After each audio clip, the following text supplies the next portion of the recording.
Hello YouTubers, Sonic Ox here.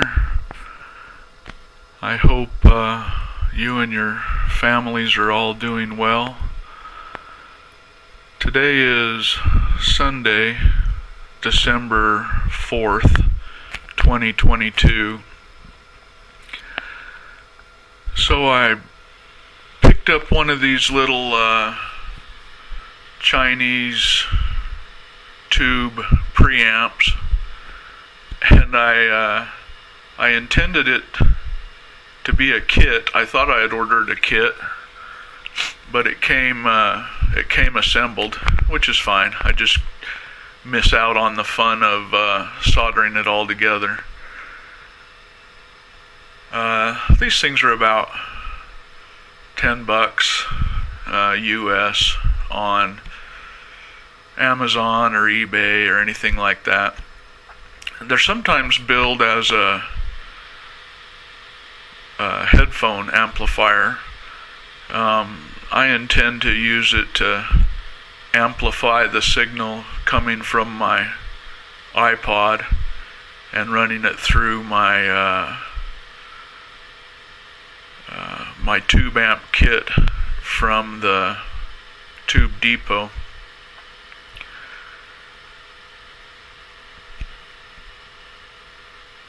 So this thing requires 12 volts alternating current, and all the wall warts I have are AC to DC converters. So I had to order and buy a AC to AC, so I got one off of Amazon. It was like 10 or 15 bucks that converts the 120 volt wall power to 12 volts alternating current. So what I wanted to do was build an enclosure for that preamp, and I wanted to design it and build it on the 3D printer, and it's an experiment to see if the plastic can take the heat of the tubes. Now the preamp produces a lot less heat than the power amp, so I feel pretty confident about it. So I did a lot of measurements and designed an enclosure, and I used the Tinkercad software and designed some pieces for the 3D printer. This is just a test, really, like I say, to test the heat, and also it's just kind of a proof of concept to see if the plastic enclosures work for this type of thing. While my design was printing, I tested out the unit. You know, they ship them with these little blue LEDs that serve no function at all, but I guess some people think they look pretty. I didn't go to the trouble of removing them. I just left them in there. Yeah, so here I have the iPod running through the preamp into the power amp, and then ultimately into those old JBL speakers that I like so much. And you know, I was really actually impressed with the way it worked. It does amplify the signal, and it does a good job. It's pretty clean. It actually sounded pretty good. So here's the first piece. This is the base and sides. I have little 6mm standoffs built in, so that the card can be up off the deck a little bit and air can be underneath for cooling. And it fits quite well. I intend to drill some holes right there where the holes in the card are into the plastic, and then use little machine screws to hold it. And then do a front and back, with writing on it telling you what the knob and input output jacks and power supply jack and all that is. So there's that. And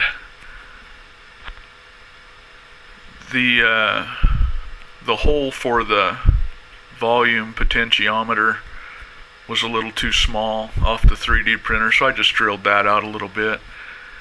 But the difficult one was the top. Those holes were not in exactly the right place, and they were a little small, so I had to modify that. But I expect that kind of thing with a prototype. It's difficult to get it completely right the first time. So there's the finished product of the front. I've got the potentiometer screwed in there, and then you can see I've got the little machine screws holding the front and back on. That actually proved to be kind of difficult because the hole has to be really small to hit the thickness of the sides. That's only 3 millimeters thick. So on my next prototype, I'm going to do them a little thicker just so that it'll be easier to get a hole in there and a machine screw. That's just a knob off an old guitar build, and it works out really well for the volume knob. So again, there's the iPod going into the preamp, and then the preamp going into the power amp. And I found, obviously it's difficult to put music up on YouTube and let you guys actually hear the results, with the copyright nonsense. And even when you use your own music, it doesn't translate really well because you don't know what speakers you guys are listening to them through. But I found that the preamp boost is actually pretty good. I think I only have to be like maybe 25%.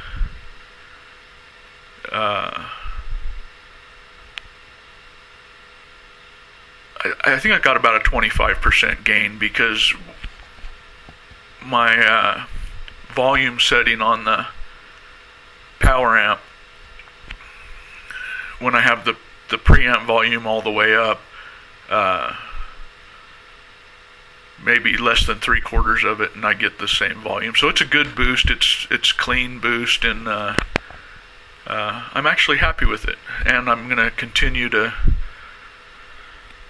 experiment with the enclosure.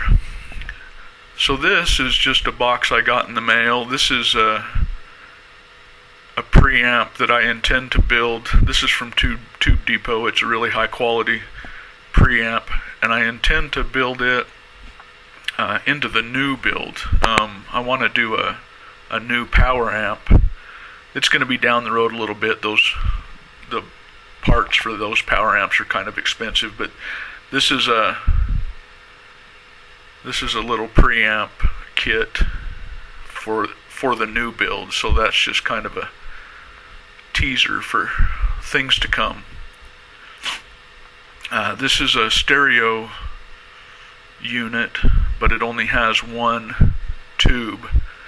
Looks like a pretty high quality tube. It's a little American made GE. I forget its numbers right off the bat here, but then it comes with, you know, several capacitors, a bunch of resistors, and of course the tube itself. I'll get it out of this plastic and give you a little better look at it, but I'm basically just gonna, well, I'll probably put it together. I'll solder it all together, but then it's gonna wait for the new build. And it actually matches up nicely to the other kit that Tube Depot offers.